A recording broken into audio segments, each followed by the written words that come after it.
Can we start? All right, welcome,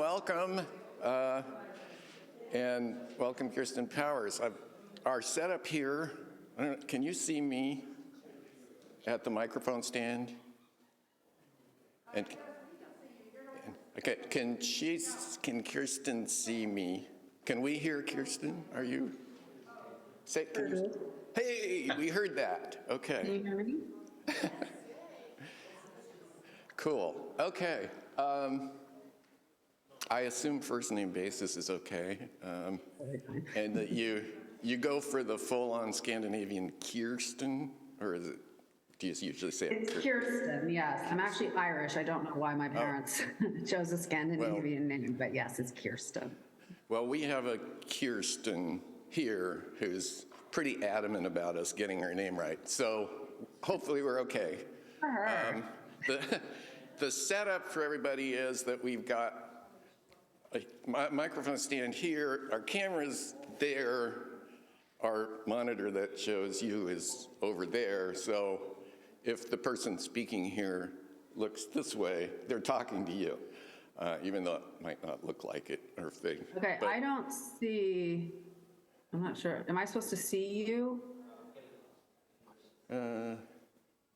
Oh, I think I see you down here. Okay. Yeah, the Southminster Presbyterian one. Yeah, I see you. Can we get that on split screen with both? Oh, there you have it. Yeah, there you are. Now I see you. Okay. Okay. Cool. All right. I'm Dan, by the way. We've met online. Yeah. Okay, so the way I'd like to organize this just a little bit, and then it'll turn into a free-for-all eventually. But I'd like to do a little, that's a good screen. I would like to do a little introduction. I would like to then group some questions into about 3 general categories. I want to start by asking some questions about your faith journey. Okay. And That's a long, just so you know, that's a very long story. yeah, well, we want the, All right. We'll go to commercial break after 5 minutes version of it, okay? Everybody gets settled in. Then, I know that there are people here who are struggling to maintain relationships with people they have trouble agreeing with about lots of things. So we want to kind of group questions about that into kind of the second group.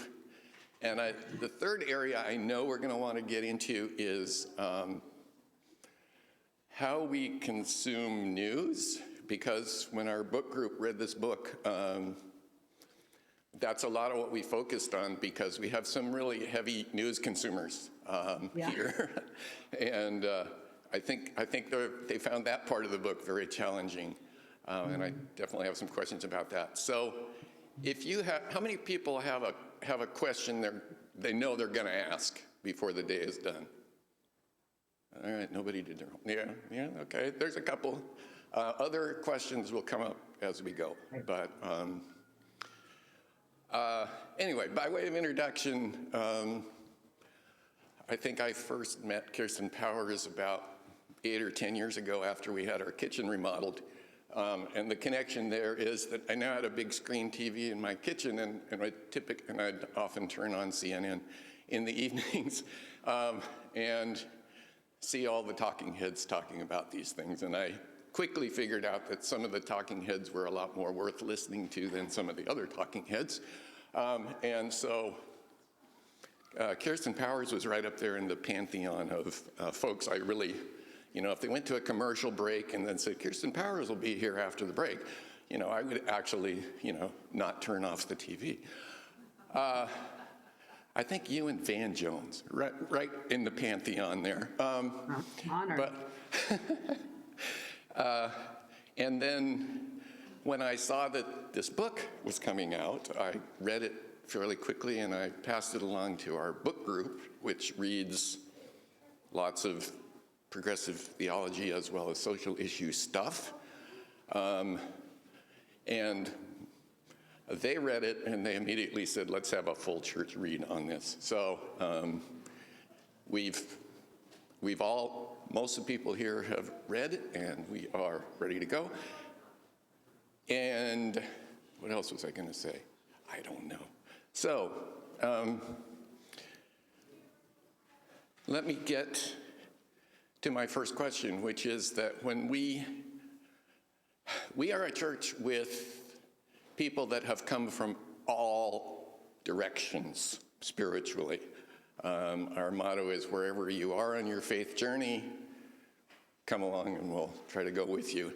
And it's one of the ways we really get to know each other here is to listen to our stories about where we've come from. And we have ex-evangelicals and lapsed Catholics and all flavors of different sorts of folks here, as well as folks that have been progressive Presbyterians all their lives.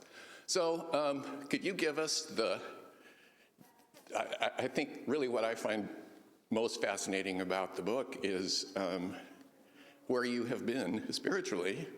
And the other thing I was going to say is one of the reasons I really liked your commentaries is I always felt that there was another level of, like when I read that you were kind of a spiritually searching person who had been through a few different forms of Christianity, I felt like that really came through in your commentaries, even several years back, in a way that it didn't for other people. So tell us a little bit about your journey, your search, and how you ended up where you are today. Well, like I said, it is a pretty long story, so I'll try to keep it as truncated as possible. But first, I just want to say thank you so much for having me. And, I really, it's hard to put into words how much it means to me to hear, that a whole church read my book, or just conversation I was having before I came on with other people about how the book impacted them. I mean, that's why I wrote it. And so, I didn't write it just because it's fun to write a book, because it's actually not very fun. And so it just means so much to me. And also, I just want to thank you for being a church that will walk with people wherever they are, because I think that that's not really that common. And I guess I'm ex-evangelical and lapsed Catholic. So I probably would fit in very well there, although I wouldn't say I'm quite lapsed, but I'm sort of hanging on by a thread, I suppose. And so so it just means so much to be invited to talk to you and to be here this morning. And I can't wait to hear people's questions. And this is a hard topic, I think. You think grace, and to a certain extent, you can think, oh, this will be fun, grace. Oh, grace sounds nice, right? And then you get into it, and it's like, wow, this is actually really hard.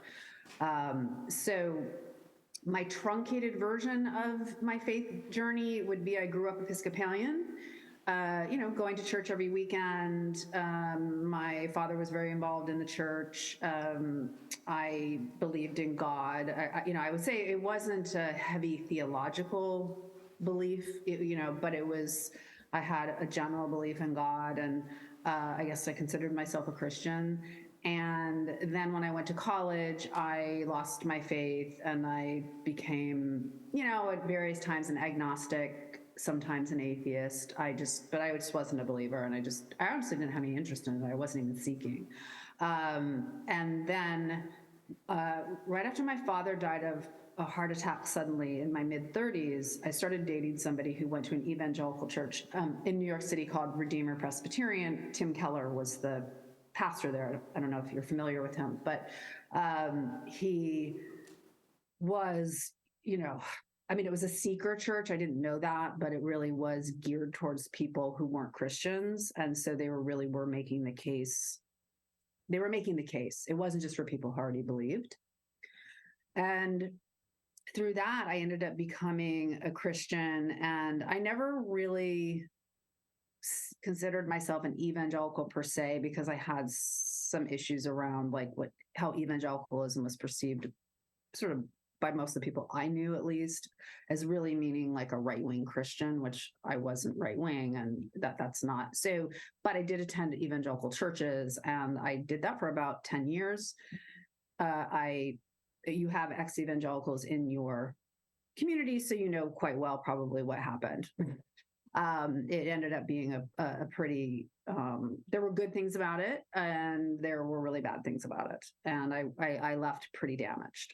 And I ended up joining the Catholic Church, which my mother's side of the family is Catholic. And so I felt sort of pulled towards the Catholic Church. And I, almost as quickly as I got into the Catholic Church, I started finding a lot of the same stuff that I was finding in evangelicalism, a lot of the infighting and the different factions and all that kind of stuff, which I just had no interest in. And so I think, where my faith has gotten to now is it's not quite spiritual, not religious. I still say Christianity is my container, but it's the best way to describe it would be Richard Rohr Christianity. I discovered Richard Rohr probably in 2016, and that really was a turning point for me. When I read it and I thought, oh, this is what I believe. This is what I think the Bible says. I'm not crazy, because I just had been around all these people telling me that I was imagining that the Bible said these things. And so, so I would say that's probably where I've ended up, which is with a kind of Richard Rohr Christianity that is inclusive, that's not, there's only one way. It's universalist in the sense that Catholicism means universalist. And so, that's where I've ended up, at least at this point. I do recognize this is a journey, and who knows where I'm going to be in a year. I really don't know. I am not going to pretend to know where this is leading me.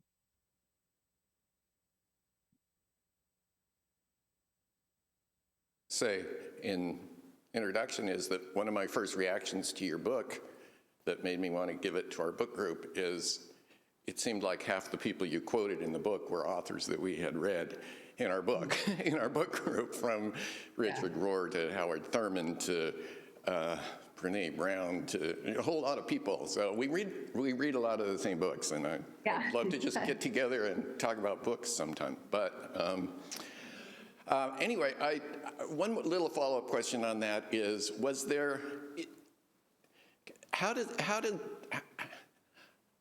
I guess I should say, I kind of started out evangelical and just went away from that. So I've never had the experience of going into evangelicalism. And I know that you have said that when you went into evangelicalism, it started to kind of change some of your views, and you wrote some things during that period that you're not proud of now.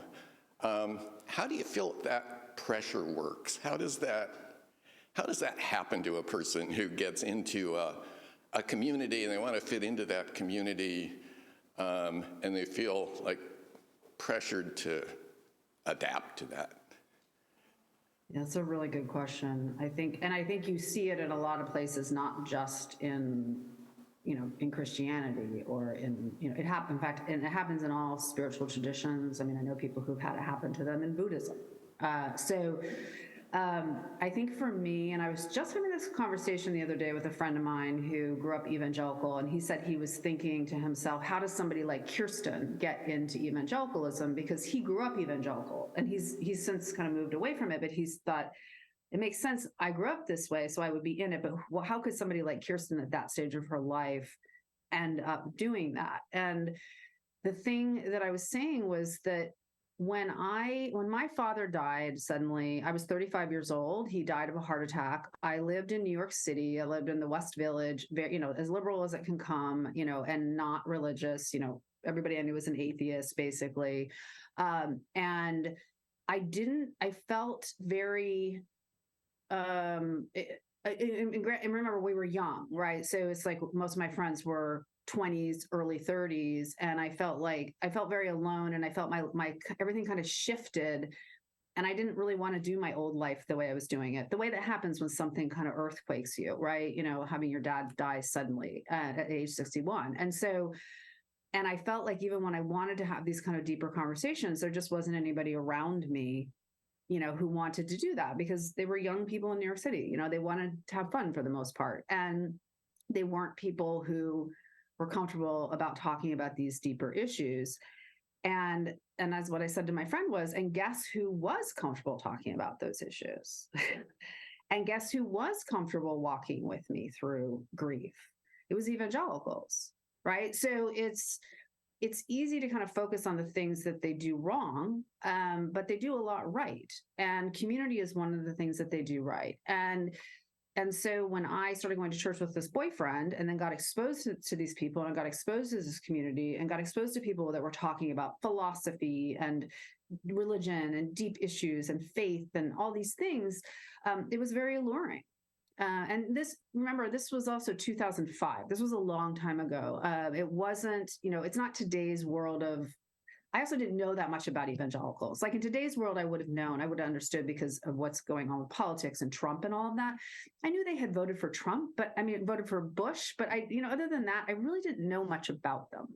And so, and I think I wrote about that in my book. I can't remember, but I wrote about it somewhere about how, I wrote it when Tim Keller passed away. I wrote it in my Substack about how, I thought that what evangelicals believed was what Tim Keller was preaching from the pulpit, which was all very interesting stuff and probably stuff today that I wouldn't have any problem with. But all the more problematic things just were never discussed. So you don't find out until you're a year and a half into it, all these things when they start saying these things to you and you're like, what are you talking about? Homosexuality is a sin. Like, I just was so foreign to my world, right? I was like, I'd never heard anybody say anything like this. And so I think that I was highly traumatized, and this was like a soft landing place. And I'd had a real spiritual awakening, and these were the only people I knew who were talking about these things. There was nowhere else that I knew to go. Now, I'm sure there were technically other places. I just didn't know about them. This was the place that I was brought to by my boyfriend. And so I felt like, well, I don't know anything about spirituality and they seem to know what they're talking about. So I'm just going to listen to them. And that's how it happened. And then I got deeper and deeper into it. And then what happens when you're in it? And I do want to stop and say, I don't think everyone has this experience in the evangelical church. There are people who go to the evangelical church and they don't do all the things that they say, and they don't, you know what I mean? Like, I really became this kind of, it's just what, when you meet somebody who's a new believer and they just want to do everything right. Right. So it's like, that's what I was like. I was very naive, and very kind of innocent. I just was like, oh, okay, so this is what the Bible says. And so this is what I'm going to do. And I was very not understanding that there were all these other things going on, and it was like, and so I think that, then I just think there's so much fear, unfortunately, that I started to take on, and so then it becomes like, well, I'm starting to feel like this isn't quite right, but I'm too scared to leave. I'm like, I feel like, it's this thing where you're told, sitting here today, I can't quite access it, but it's like, but I do know that I felt this kind of thing of, if I leave, that somehow I'm walking away from God or something like that, which of course was not true, but that's how it feels. Like, it's hard to describe if you haven't been through it, how fearful you become. And because you're constantly being told that disaster is just right around the corner, like you're just going to be led astray. And so, yeah, so that's how, I think that's how it happened. I don't take my dad dying suddenly. I don't think I end up an evangelical, if that makes sense. I think, I say that, but then there's a part of me that, like, what, I think maybe that was the journey I was supposed to go on for whatever reason.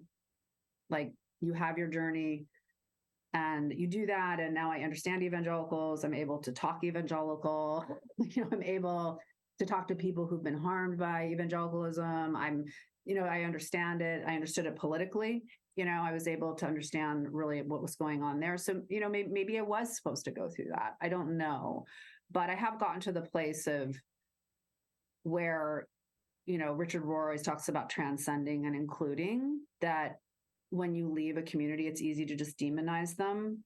But really, if you move past them, you transcend and include them, you include what worked and you move on, and that's where I feel like I am. I feel like there were some good things that came out of it. There were some not good things that came out of it, but, I'm not against evangelicals.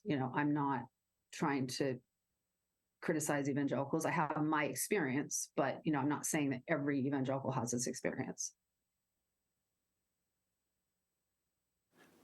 Yeah, I think you'd probably agree with me that the mainstream media does a lousy job of talking about religion. Yes. And that having that perspective makes a lot of difference. I actually tried to start a blog back in like 2008 called I Speak Christian, just to try to put, to every time I saw news people talking about how evangelicals vote or something, and like totally misunderstanding what they were talking about. I would write about that, but I didn't keep it up for very long. I want to move to, are there people who want to get into the how to talk to people we don't agree with aspect of the book? And once you come, like, sit in the front here and then take turns coming up to the mic to ask your questions.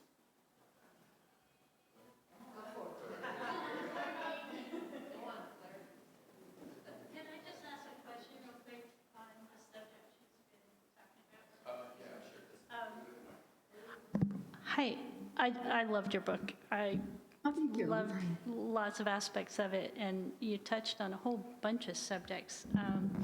But this one that you've just been talking about, and about how you felt that the evangelicals do a good job of community. We just heard about yet another Presbyterian church closing in Klamath Falls last week, and progressive churches, my home church in Ashland is just, almost empty. And yet they're doing great things there, How, do you have any suggestions on how progressive churches could do a better job of reaching out to people who've had traumatic experiences and inviting them in? I mean, that's such an important question, and that's not something I've been able to completely figure out. How do you get the good parts of it without the problematic parts of it? Because I think a lot of what brings people to church every weekend, in the evangelical churches that I attended, was this, it's a spiritual belief that you need to be at church. Do you know what I mean? And I don't know how many progressive actually believe that. I don't believe that. And so I don't know how you can get people to do that, but I know it's something that's missing in my life. I lived in Washington, D.C., and I've tried to find it. To the point that I actually had the weirdest thing. Yesterday, I thought maybe I should just go back to my evangelical church and just like hang out with the people there. You know what I mean? Like, I don't, because I actually like a lot of them. I just don't believe what they believe, right? But like, I know if I show up at that church tomorrow, all the same people are going to be there.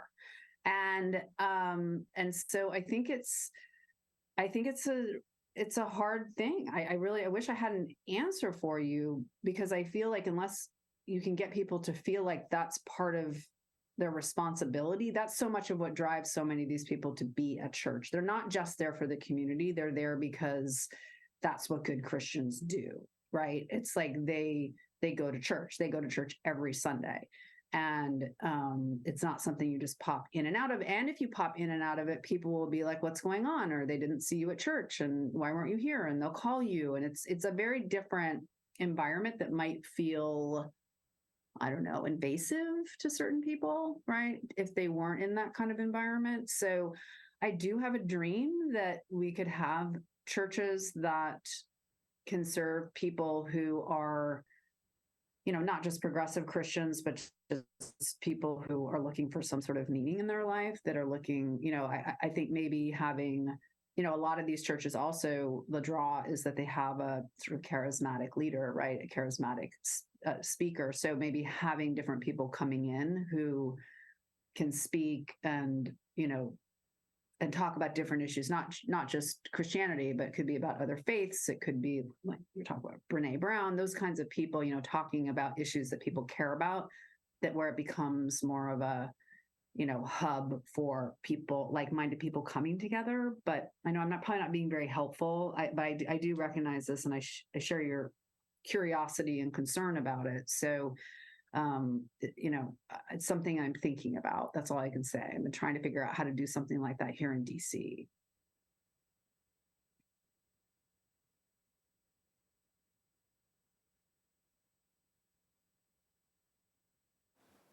Hi, I appreciate you being here with us.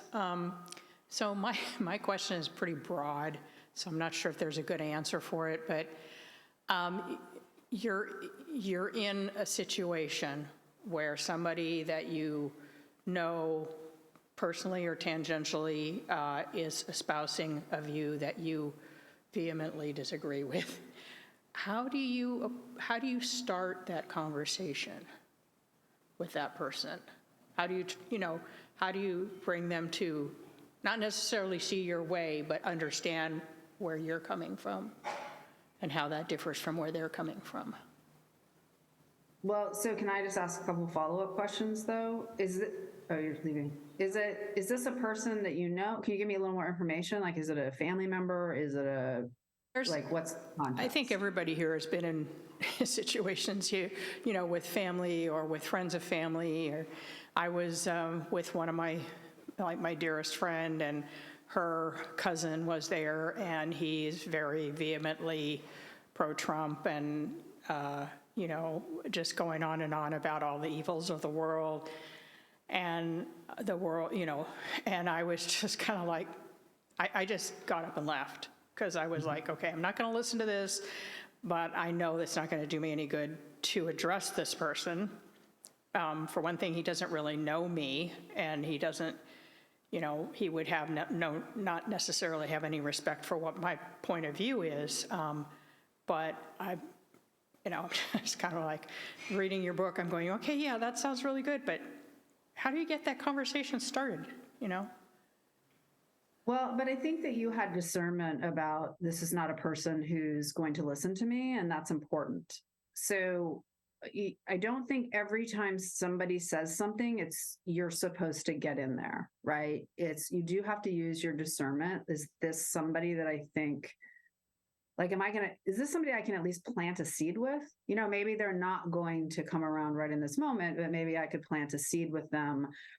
Or is this a person who's just not even, the seed can't even land? You know what I mean? It's not going to happen, and it's not worth my time because it's not going to make any difference. If you have that discernment, then I wouldn't feel like you should engage in that.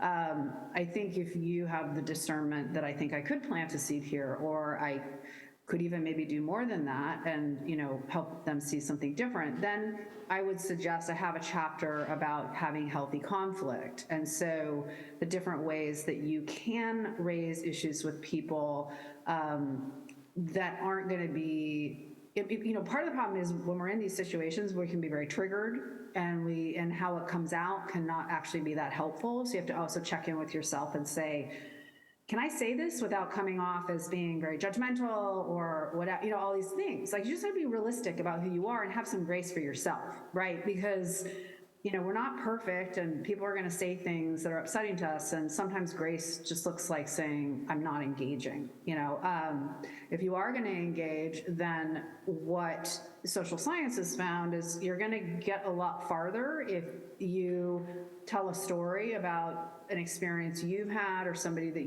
had, versus just starting to list off a bunch of facts, right?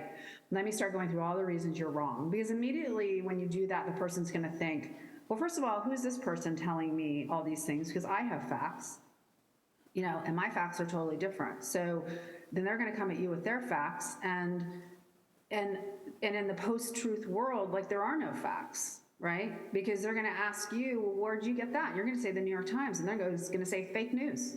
Mm-hmm. And there's nothing you can do about that, right? And so the best thing you could do is somehow, like, use one of their sources, but one of their sources almost definitely is not going to, like, have the information that you want. And so the best thing is, I use the example in there of, they use it in politics where they, going around and basically having activists. So say you want to change a law about trans rights, actually having trans people going door to door and then saying, I'd like to talk to you about trans rights. And the person says, well, I don't believe in them. And then the trans person says, can I share my story with you? And then when that trans person shares the story, they see people changing their minds, right? And they're doing it in a very vulnerable way, right? They're not doing it in a confrontational way. And they find when people hear stories even if it was to say, well, let me tell you about my cleaning lady who's an undocumented immigrant. Can I tell you a little bit about what it's like for her, or things like that, or even maybe somebody they know, right? That people are more likely to change their minds. But all that said, changing people's minds takes a long time. So you have to remember, I might just be planting a seed, and just because they didn't go, oh, you know what, you're right, I completely changed my worldview, doesn't mean that you didn't do something helpful. Someone else will come along and water that seed, right? Or they'll sit with that and they'll think about it, or something else will happen and they might change their mind. But I think that I don't spend a lot of time trying to change people's minds. Because I will feel duty bound to say something in certain circumstances, but not in a nasty way or whatever, but just to say, if somebody was to say something to me, say something racist in front of me, I would have to say, I'm sorry, but I think that what you just said is a problem, and being willing to have that conversation, accepting that they're probably not going to say, you know what, you're right. And so where grace comes into that is, the sort of example I use of grace, or the sort of word picture almost, is grace is letting other people not be you. It's creating space for other people to not be you. And what that means is other people get to not be you without you judging them or labeling them or demonizing them. It doesn't mean you have to affirm them. It doesn't mean you have to be friends with them. It just means you're just looking at them and saying, okay, I see you doing these things.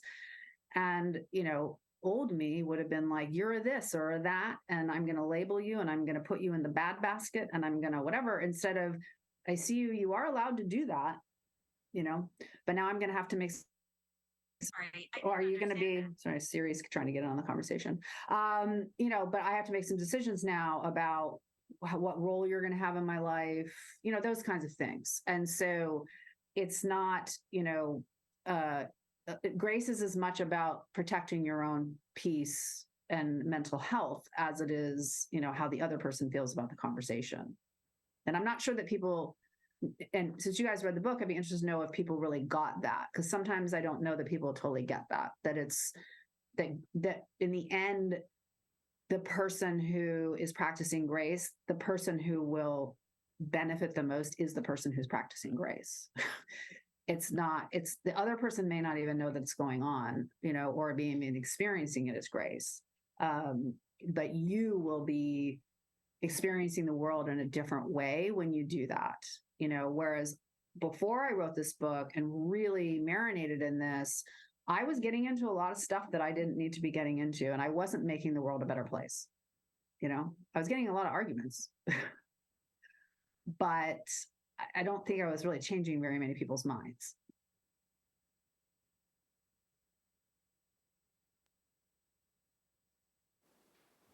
Again, thank you for joining us. One of the things I find that I can relate to many of my conservative friends or associates are their deep fear. They just seem to be very fearful. And it's something I can't quite understand, because I feel so fortunate and so loved. Mm-hmm.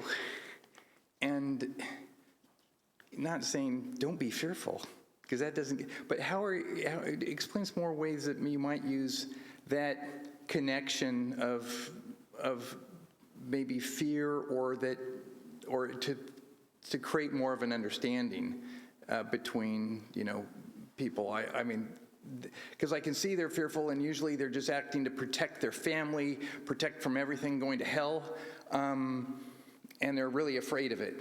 But how's that used in helping, to create a better, more meaningful relationships and opportunities for grace?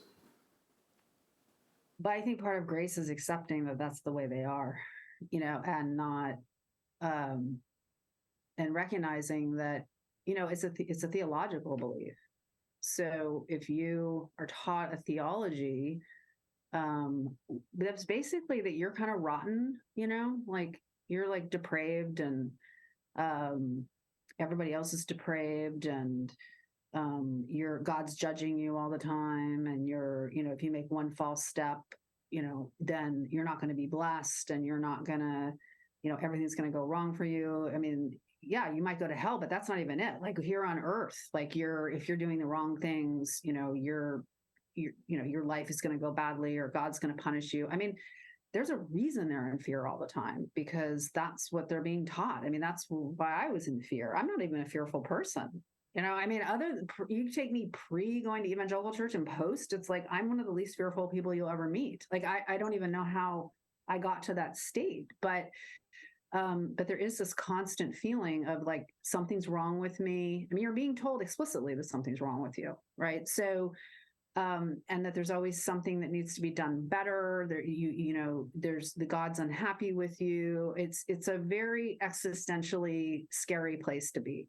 And then you layer on, now I didn't even have this part of it because I was a Democrat and I wasn't from a evangelical family or any of those things. And so, but you add in then all the cultural grievances that go on top of it for a lot of them, which is they're constantly being told, liberals hate you, Democrats hate you, the elite hates you, they're trying to destroy your life, they hate your children, they hate men, they hate all this kind of stuff that, they're going to take everything away from you. They're going to shut down churches. I mean, you just name it, right? It's like, they're just constantly being fed this fear, and turning everything into this adversarial relationship with anybody who's not part of their tribe.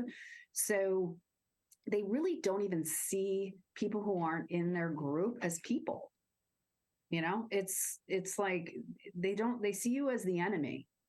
And then another, for anybody who spent time in evangelical churches, another core teaching is that Satan's using people all the time who seem well-intentioned to lead you astray. So here you come, well-intentioned, talking all these things, and it's like, that's just Satan, right? It's just, you weren't allowed to read, or were told, is no one ever stops you physically from doing anything. But if you're like, oh, I think I'm going to read this book by Richard Rohr, people would be like, oh, he's, demonic, right? I mean, that's really what it's like. And so, just there to lead people astray. So they're not really open to hearing other things. And so, it has to be something happens that makes them want to see something differently. For example, one of their children is gay. Now that's when you'll start to see them having to question it and having to, a lot of them unfortunately don't, but some of them do. And, or a woman who gets into an abusive marriage and her church tells her to stay in the marriage, that might be the thing that wakes her up, where she's like, wait, something's wrong here. So when you have those kinds of experiences, then you can talk to them. But I think that you have to be realistic about what you're dealing with. You have to be realistic about, and like I said, have some grace for them, because they're in a situation that's where they're being filled with fear, and you can do what you want. You can come at them with your logical things, but I don't know if you've ever been in a state of fear. Logic is not very helpful, and so you can, I think so much to me about grace is really, I just keep going back to the thing of, people are going to be very different than me. They're going to think things that I really don't like. But in the end, I still am able at this point in my life to look at them and love them and see them as a child of God and see the potential in them. That this isn't even necessarily who they are. This is just the conditioning that's on top of them, and just take them where they are. And, if we're talking about somebody who's in your family or a coworker, then you have to start drawing boundaries of, this is the kind of interaction I can have with you. These are the kinds of conversations I can have with you. But if you're going to come in here, if you're going to come to Thanksgiving and talk about how amazing Donald Trump is, I'm just going to have to set a boundary here. Like, we're not doing that. we're going to, this is a politics-free zone, or those kinds of things. It's, you're not obligated to have people in your life that you don't want in your life, but most of the people I know do want to keep their families intact. And so how can you figure out a way of creating those boundaries and understanding that part of grace is accepting that people think differently than we do? They just do. And as wrong as we think they think we are at least as wrong. Right? So it's not, and I feel like I could objectively say, well, they are absolutely wrong, but it doesn't really matter. The point is we're both looking at each other thinking you're completely, completely wrong. And I do think there was a time when we used to be able to do that and actually still be in relationships with people. I mean, I'm sure some of you can think back to a time, right, like that, probably pre-Trump, where you had your evangelical neighbor or you had your super Republican friend or whatever, and you're just like, that's just a thing that they do. It's not, right? And it's like, and so everything has changed because it's become so charged. But I think that it's, for me, grace is the way. Like I just, and then I just try to see them as, like I said, like in their essence, I guess would be the best way to put it, who they are without all the fear, without all of the social conditioning, without all the going to that same church for their entire lives and all that kind of stuff. And I say this in the book also, to sort of sit with yourself and say, who would I be if I'd had that person's experience? Who would I be if I had always lived in that town and only known those people and that was my family and only ever gone to that church, right? It's like people are sort of a result of where they come from. And a lot of those people will eventually change. I have friends who came from that world, and who are completely different, but some of them won't.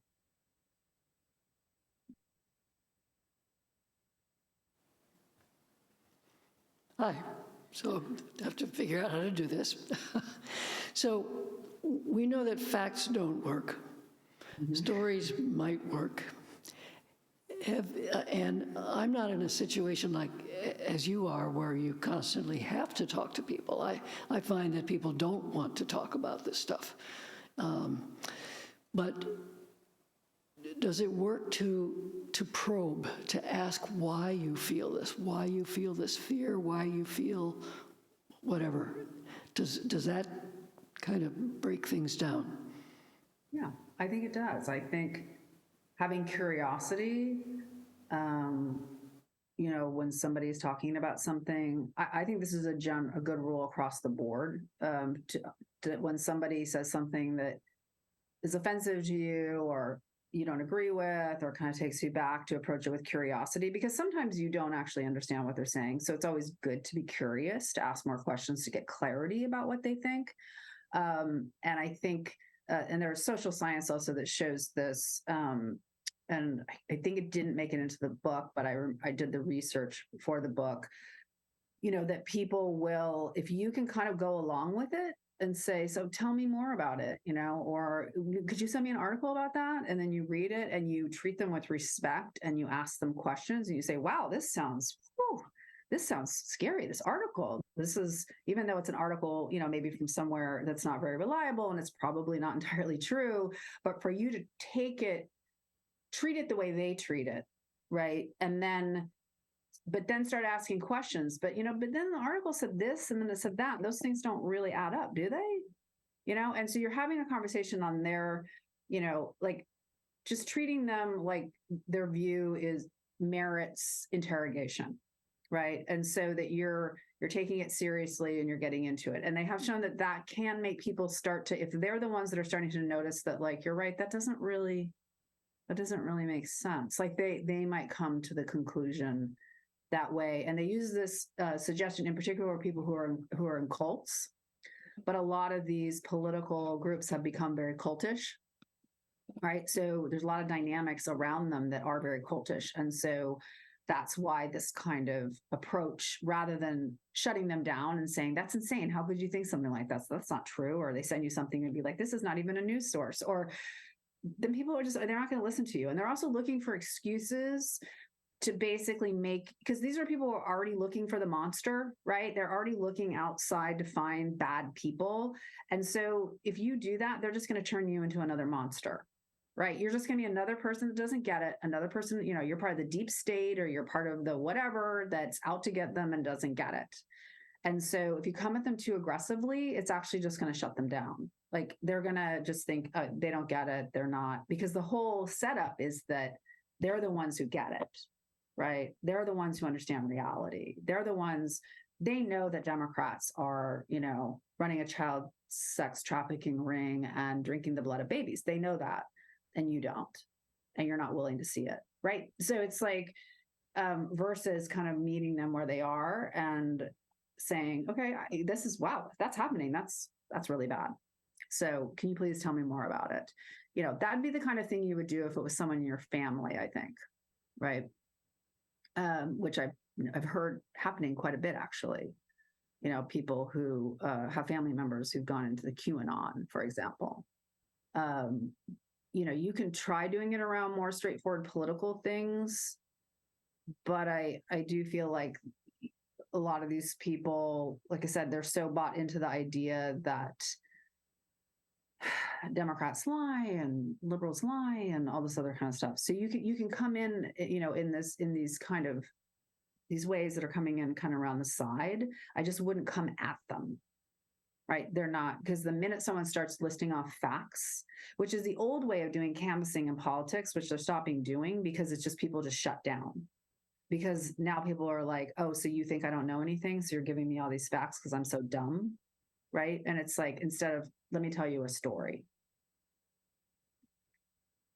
I wanted to pause here and just, does anybody who's participating on Zoom want to get a question in at this point? If you do, just unmute and fire away, and hopefully. Yes, I do. Thank you. Dan? Hello?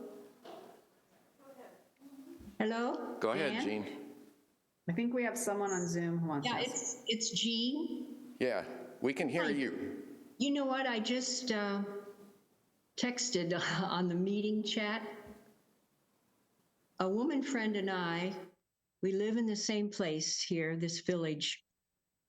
She was going on how great Trump was. She even thought Putin was a god. She was way out there. And yet here she's been a teacher. She's a mom. She has kids. Everything about her was friend making. But we got into this conversation over dinner one evening in the dining room, and she was going on about things that I was just like, you've got to be kidding. You're not even, but you know what? In a moment, and it was a God gift, and because I had no pre-thought, but you know what I ended up saying to her? You and I are friends first. We just have a different understanding. That was the most gracious and forward and complete set of words that I've ever been given. And that to me was a totally God-given grace, because we were friends, but I just said, you and I are friends. We just have a different understanding. I found that to be one of the greatest blessings that has ever been given to me. Thank you. I'm glad I had a chance to share that. Beautiful. That's really beautiful. Thank you, Jean. Yeah, I think and I also think what you'll, I would love to hear how this story develops, because a lot of times when you give people that kind of grace and it creates space for them to not be judged, and then they actually can kind of relax and maybe, be a little more open to other ideas. Think about how we feel, like if somebody tells us, what have you done? Like, blah, blah, we're immediately going to feel shame, which is going to make us hide and not tell people things and not engage, whereas showing somebody grace can really create a space for them over time to be more open, because they're not going to feel like, oh, this person's judging me. I can't tell them how I feel about it. I have a friend who voted for Trump, and it makes no sense. She's a wonderful person. I've known her for like 35 years, and she's in my book club, and and it's like, actually didn't realize she knew she was a Republican. And I asked her husband, I said, did she go for Trump? And he's like, yeah, twice. And he's a Democrat. And, and I was just like, it's like, I don't know what to make of it. Like, it's just, but we don't talk about it. So, because this is a relationship, a 35-year relationship. And I won't say I have a lot of people like that in my life, but I'm just saying they exist and there's more of them than you know. And so I think, and what's interesting is in my book club, everybody in the book club is pretty liberal, and she's really starting to change. Now, we didn't start out with the intention of changing her because nobody else even knows this about her except for me, but she has started to really wake up to some things like systemic issues and things that she just hasn't been exposed to before. So a lot of it is like people just haven't been exposed to it. They're not bad people. They're people who believe what I think are bad things. That's what I think. That doesn't make them bad things, but so, sort of looking at people the way you would want them to look at you if you had come from that background and gotten to this place, right? But things happen. I don't, my husband writes for the New York Times, and he just has a story that was in the paper yesterday about Cassidy Hutchinson, who was the young woman who worked in the Trump White House, who ended up testifying, against Trump. And, and she was a true believer. And then at some point when she was working in the White House, she started to say, something's not right here. It's like, just people. But when you hear her talking about the early days of being a true believer, it's like, well, why was she a true believer? Because her dad was a true believer. And she, so it's sort of like, I always just go back to, would I be a different person if I was in that same situation? And I don't think I would. And if I think I would, then I really have to interrogate that, because then what does that mean? I think I'm so great that no matter where I was, anywhere in history, you could drop me in and I would be perfect.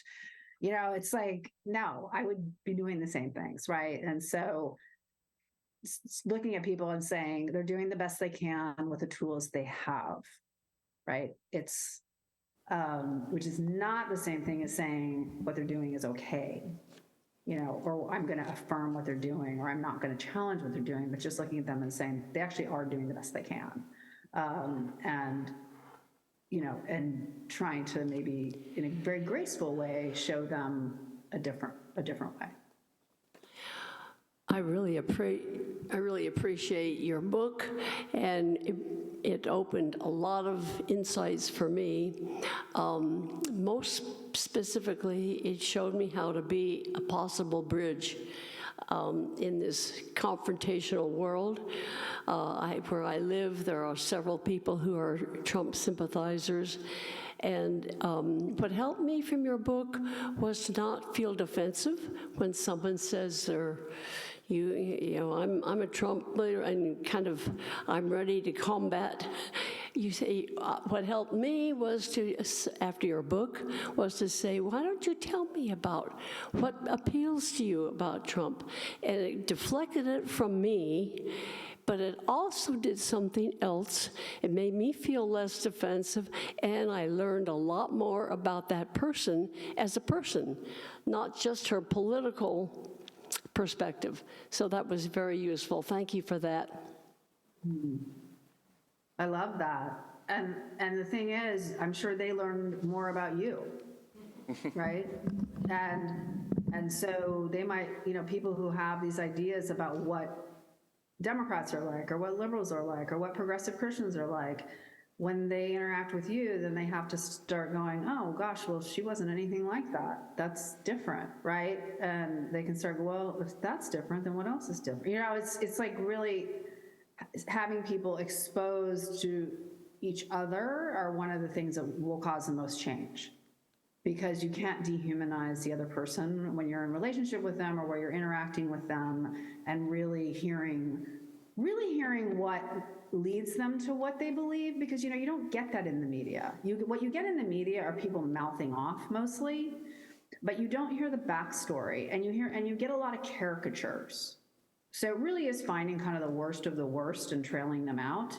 instead of talking to somebody and saying, let's back this up. Where did this come from? Why do you think this, right? And there's often like a trauma or something that happened, and so getting a more of a context for why they're thinking what they're thinking, or they consume a news outlet that's telling them all this stuff, and so you're like, where are you getting this? And and so there's this like constant othering of describing people. When I used to be at Fox News and they would talk about liberals, and someone would say something about liberals, and I'd say, I grew up in a Democratic family. Like, I worked in Democratic politics. I'm around liberals all the time. I live in New York City. I don't know one person who thinks this, what you're saying, right? But they had created this caricature about what they were like. And they would always say to me, well, if all Democrats were like you, then, I would vote for Democrats. It's like, well, what makes you think they're not like me, right? It's like, I'm just the one you're having interactions with. And so, so I think the more that we can get out of the kind of what the media is telling us about people and actually talking to the real people is better. And then sometimes it's worse. So I will also say that. Sometimes you talk to somebody and you're like, wow, this is so much worse than I thought it could be. So, you have to kind of, and that's, again, an opportunity to practice grace, to just be like, this is not something I'm getting involved in. Yeah, and we all live happily ever after until we don't. Exactly. I want to honor our time. Thank you very much. I do want to get in one question about, I have no idea what you're up to right now. Is there another book in the future? Is there a lecture tour? Is there something you're working on that you can tell us about? Yeah, so I left CNN a couple months ago. I was sort of stepping away I left my USA Today column, and I'm just kind of can't do that media circus thing anymore. And I can't do another Trump election. And so I am really focusing on writing. I started a Substack newsletter, and I'm working on a book proposal, and I did apply to Yale Divinity School and I was accepted, but I deferred for a year. So I have to decide whether or not I want to do that or not. And I'm also have been doing some coaching. So like mindset coaching, leadership coaching, executive coaching, stuff like that. So I'm just doing things that I really love. And like I said, I'm working on a book proposal. As soon as I, know what my next book is, I will tell everybody. But it's an exciting time. I mean, it's hard to leave. I was in this media career for 20 years, and so it's strange to step away from it, but it's also really wonderful. Really wonderful. There's just so much I don't miss about it. Well, we miss seeing you in our kitchen walls, but thank you very much, and enjoy the rest of your day. And all right, thank you for having me. We'll stay in touch. Thanks.